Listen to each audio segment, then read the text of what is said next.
At para naman sa ating fuel update, eto, sorry sa ating mga motorista dahil muli na namang nagpatpad ng dagdag presyo sa produktong petrolyo kahapon ng umaga.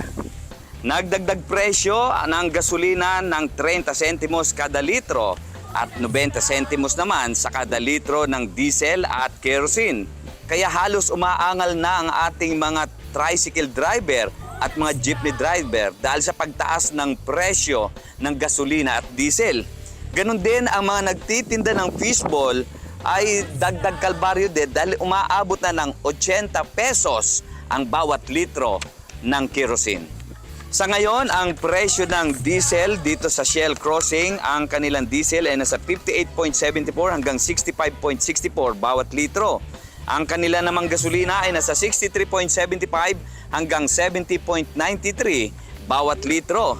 Dito po sa Petron Magsaysay, ang kanilang diesel ay nasa 53.90 bawat litro at ang kanilang gasolina ay nasa 59.10 hanggang 60.10 bawat litro. At dito naman sa Fuel Star, dito sa Barrera, medyo mababa ang kanilang diesel at gasolina. Nasa 51.50 bawat litro sa kanilang diesel at 57.50 hanggang 58.50 bawat litro ng kanilang gasolina.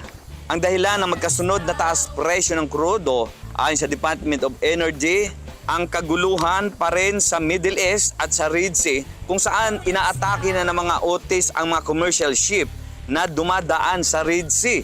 May malayong ruta ng mga barko na umiiwas na dumadaan sa Red Sea at pagtaas ng freight ng shipping cost at premium sa mga kumpanya ng langis, lalong-lalo na sa world market. Kaya inaasahang magtutuloy-tuloy pa rin ang pagtaas ng presyo ng krudo dahil sa kaguluhan o giyera na nagaganap ngayon sa pagitan ng Yemen at Amerika.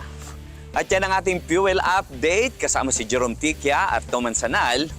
Smile Supetran III para sa Balitang Unang Sigaw.